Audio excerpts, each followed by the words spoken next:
History and Appropriation of Acrylic Nail Art by Shadril Benjamin.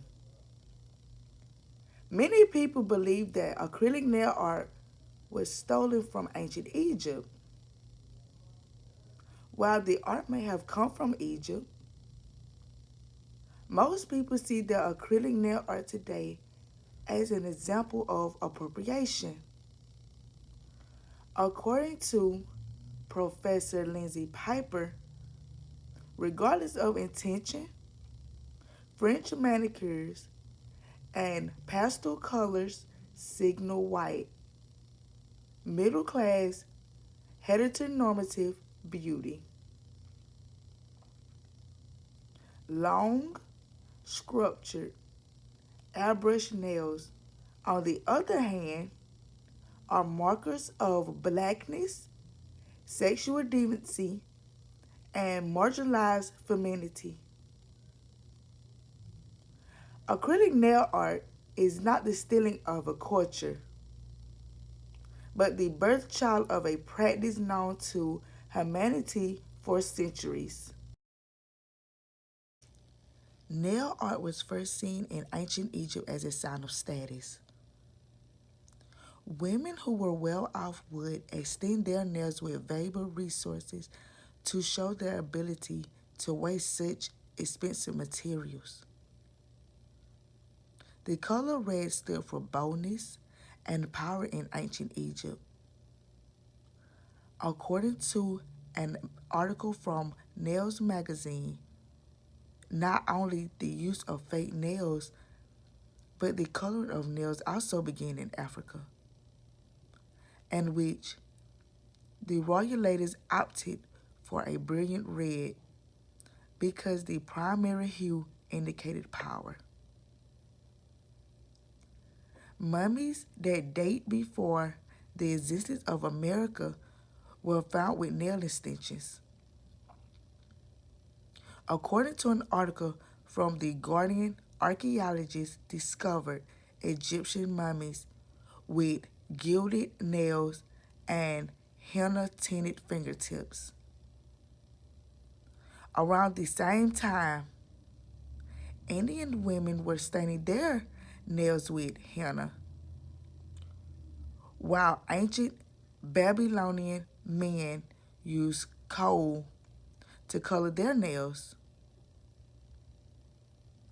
Nail art has been around for ages and started with black and brown people. Acrylic had yet to be seen during the era of the creation of nail art. Acrylics were used in dental offices before nail salons. In the early 1900s, acrylic was used to repair teeth by dentists. In the 1930s, a dentist named Maxwell Lab used dental acrylic to put over nails to prevent nail biting. In America, he is credited for the creation of the acrylic nail. Later, dentists started using acrylic to repair broken nails. A dentist named Stuart Nordstrom created a powder and liquid technique. In the 1970s, he created a company named C&D. Both his technique and company are still widely used in nail salons today.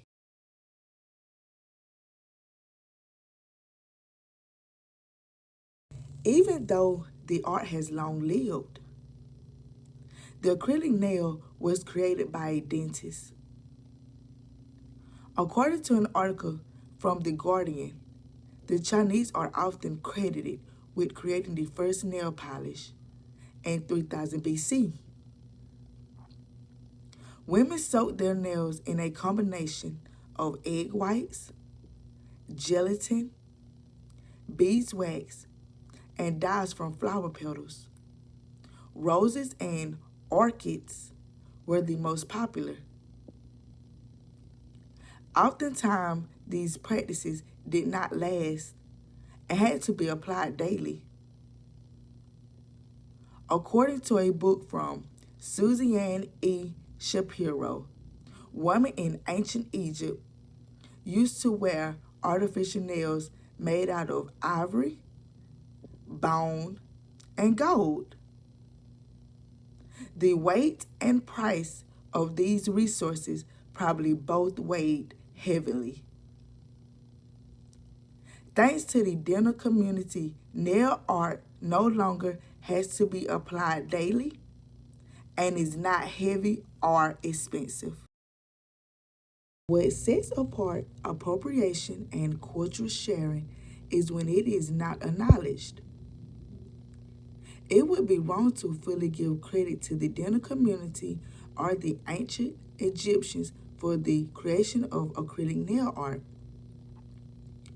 While ancient Egypt is to credit for the art, the dental community is to credit for the technique and materials that are still used today in acrylic nail art.